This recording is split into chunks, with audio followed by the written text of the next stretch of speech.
welcome back to Newcastle. Thank you. Second time, isn't it? Yeah, second time in 2 weeks. 2 weeks. Yeah. I love it here. And me, honestly, yeah. Yeah. So yeah, but amazing. You immediately get the vibe, don't you? As soon as you leave the train station. Yeah. Just people want to be your mate immediately. It's really nice. Yeah, I know. And from where we both come from, it's a different experience, isn't it? Definitely, yeah. And do you know there's a real passion for pianos up here? Pianists. I can't believe it. Yeah. You were mentioning earlier on. There's a piano festival. Yeah. There's piano festival, but just we've been here now. We opened here in August. It was, so it's only been 2 months. Okay. Wow. But the encouragement from the local area and our opening weekend was absolutely crazy. Wow, yeah, I can imagine. It was amazing. Yeah. So yeah, it's a brilliant city. But you were here for something really important, weren't you? I was. Yeah. I was here for the 2025 Mercury Prize. Yeah. Congratulations. Thank you. I can never remember the wording. Is it prize or is it awards? I don't know. But I was here for the Mercury. Yeah, and I've seen the video of you. Oh, amazing Thank you. Thanks so much. Absolutely brilliant. But let's talk about pianos. Yes, please. We're in a piano shop, so let's talk about pianos. Yeah. What you mentioned earlier, your favourite piano. What's your favourite piano that you play? I don't know the actual name of it, but my favourite piano is the piano at the Duc de Lombard's in Paris. That's my favourite piano to play. It's just got such a huge depth of sound where, again I was mentioning earlier on about like I quite often use a soft pedal, quite a lot, just for sort of I don't know, it just puts like a real nice little gentle blanket on everything, especially if you're playing. Give us an example of that, because.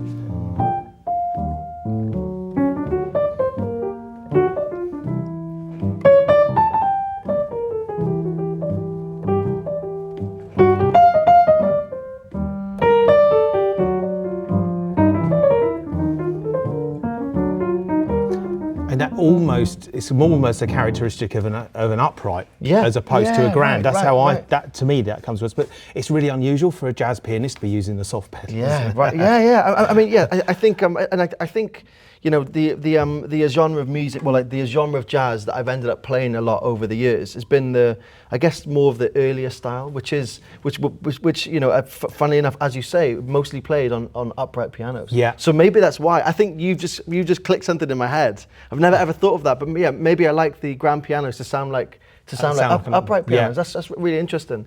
And I think that's something, I feel so at home on upright. I've got a small upright at home, and I spend a lot of time, I spend so much time like you're just playing it all the time. And I think when you get so familiar with the feeling or the sound of a particular piano, you kind of want to achieve that sound wherever you play. Well, it's your voice, isn't it? That's right, exactly. Yeah. So, I mean, are you still playing? Do you still play all day, every day?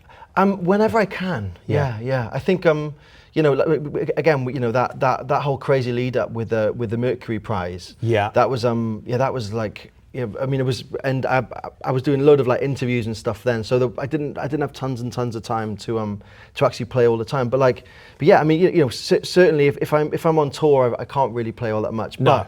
But yeah, if I'm at home, it'll be coffee on, just sort of like piece myself together, and then I'll play for a few hours, have some lunch, play for a few hours again. Just try and write some music as well, and.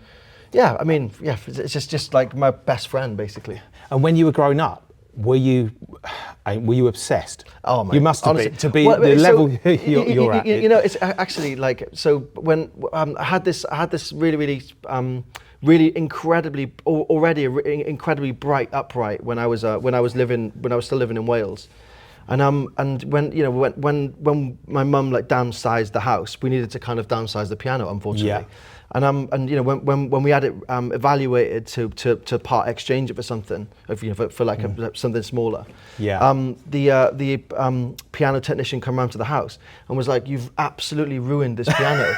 and I'd played it so much there was no felt on the end of the thing, so it was a tack. Yeah. It was like So I mean, I played. It was.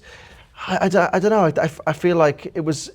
It's kind of like another way of speaking. If I had a really, really bad day at school, if I had a really good day at school, like my parents would know about it, depending on what I played. So it's like another voice of. Well, I feel the piano is an extension of. It is an extension of how you're feeling, your emotion. Well, a good piano should be. Yeah, 100%. back then, so you were obviously playing for hours and hours a day. At what point did you ever suffer from imposter syndrome? To be honest, not really. Just because like I was so hell-bent on just on like I don't necessarily have amazing technique, but like I've worked a way of like developing my own technique. Just sheer of like I need to be able to do these Art Tatum lines, whereas like he would have done it individual fingers, whereas like I was like, I just need to find a way of like actually doing that myself. So I just lock myself away and until I won't give up until it sounds right. Were you living on your own when you were practicing? Unfortunately not. My girlfriend's not a big Art Tatum fan, I have to say, because of this. So at what age did you start sort of doing professional gigs and performances? I think I did my first professional gig when I was, I started playing, I'm 35 years old now, and I started playing when I was 5. So, 30 years. And I've got a feeling my first gig, it would have been with Morriston Big Band, which is, it's just a tiny little place in Swansea. And and I've got a feeling, I think it might have been like 13 or 14, I think. And what was the first gig you did where you felt, wow, I feel, made it's a wrong word, but where did you play somewhere that you thought, I've always wanted to play here? Right, yeah. I mean, I think so. I studied I went to the Royal Welsh College of Music and Drama in Cardiff, and I think that was such a special time because I was surrounded by loads of nerds. I'm a massive nerd, so I was surrounded by these incredible jazz musicians and who had so much to say. Everyone had these super different like influences and things. So I guess once I'd kind of like met some of these people, and I remember doing like the first gig in Cardiff, and I think like I felt something similar to that. I was like, oh, actually I'm here now, and I'm actually doing what I've wanted to do all my life, And I think it was a gig in a bar in Cardiff in like 2008 or something, I think, and I think probably then. But that would have been 18 then, I guess. That would have been like the moment of like, okay, I'm a musician now. Like all the hard work pays off. I was doing. I did especially in COVID. I did 10 hours a day. Like in COVID, I did like. As musicians do, we get so obsessed. And I think obsession is kind of like the secret ingredient. Yeah. I think if you're not obsessed, then like, it's a much longer way around it. And do you still find that you practice? Of course, we all have to practice. Absolutely, yeah. And do you find that your skill sort of plateaus for a bit, and then every so often you lift? Yeah.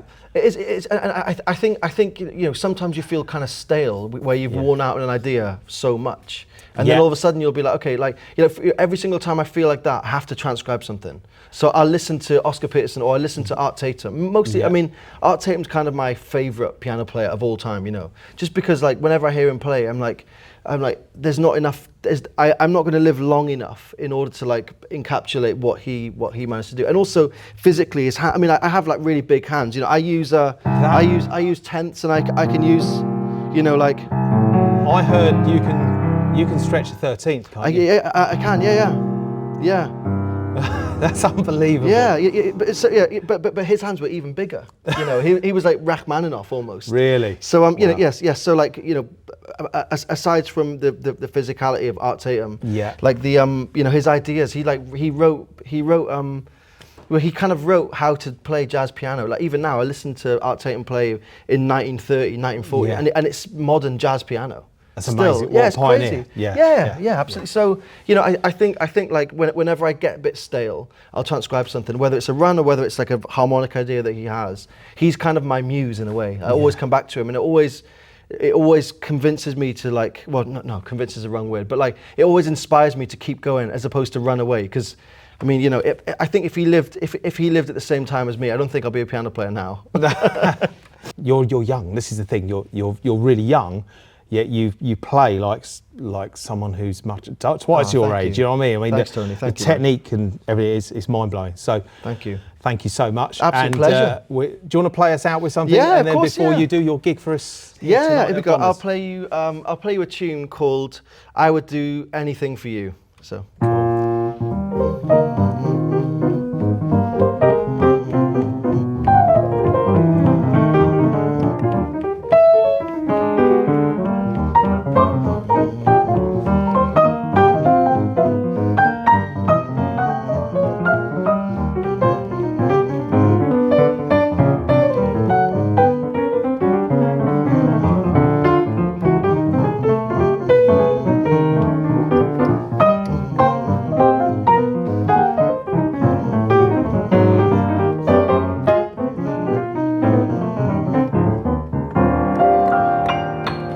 Amazing. Thank you, Joe. Pleasure. Look Thank forward you. to your gig tonight. Thank you. Me too. Thanks so much.